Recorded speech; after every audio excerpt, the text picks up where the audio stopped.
Olá, me chamo Lucia Pasquale, sou estudante de Arquitetura e Urbanismo da UFBA e faço parte do grupo de pesquisa Laboratório Urbano, que desenvolve a pesquisa Cronologia do Pensamento Urbanístico. O meu foco de pesquisa, por vez, gira em torno das exposições sobre a arquitetura da América Latina realizadas no MoMA entre o período de 1942 a 2016, sendo elas nomeadas como Brazil Builds Latin American Architecture Since 1945, e o Latin American in Construction, de forma que, através de tal recorte temático, busquem-se contextos, contingências, emergências, descontinuidades e contradições nos discursos por trás dessas três exposições. Através das indagações, investiga-se como se constituiu a ideia de americanismo e cidade latino-americana, tendo em vista os desdobramentos das mudanças paradigmáticas na maneira de retratar a história arquitetônica e urbanística da América Latina, frente ao cenário político mundial. O interesse do MoMA pela América Latina se manifesta desde o primeiro boletim, publicado pelo museu em 1933, o qual exaltou a arte mexicana e brasileira.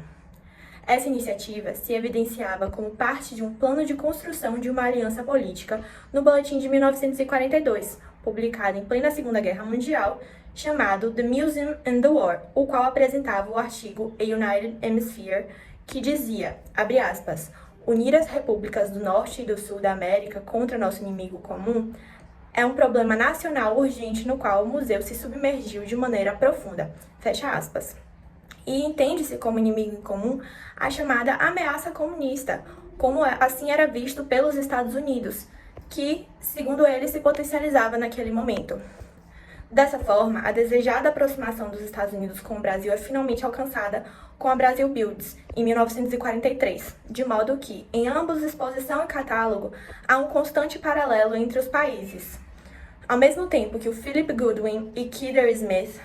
autores do catálogo da Brazil Builds, tentam aproximar os Estados Unidos do Brasil, também há uma sutil afirmação de superioridade americana. Afinal, o Brasil ainda era visto como exótico.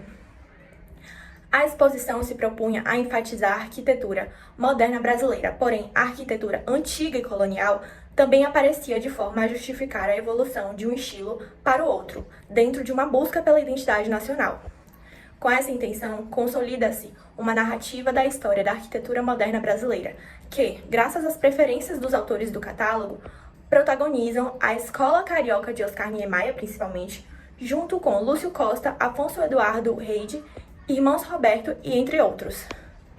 É inegável que a Brazil Builds tenha sido um importante instrumento para a legitimação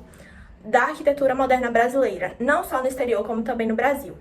Porém, nota-se que até mesmo esse modernismo brasileiro, tão enaltecido, não deixava de ser moldado segundo as preferências dos coordenadores e editores da Brazil Builds. Evidencia-se, portanto, que esse não é um livro historiográfico, e sim um livro de divulgação de uma produção cultural interessante ao contexto político internacional. Então, a Brazil Builds mostrou-se essencial para estreitar relações entre Estados Unidos e Brasil. No entanto, a nova configuração mundial, em plena Guerra Fria, requeria novos esforços para assegurar a política da boa vizinhança. E é justo nesse momento que ocorre a exposição Latin American Architecture Since 1945 e lançamento do catálogo de mesmo nome. Ao contrário da Brazil Builds, essa nova exposição contempla outros países da América Latina além do Brasil,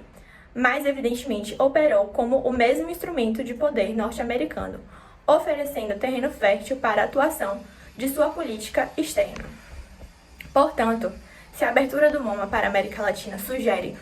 um projeto de aproximação continental que é impulsionado em decorrência da Segunda Guerra Mundial e continuado na Guerra Fria, indaga-se quais as motivações e interesses por trás da mais recente exposição referente à arquitetura da América Latina, a Latin American in Construction, de 2015.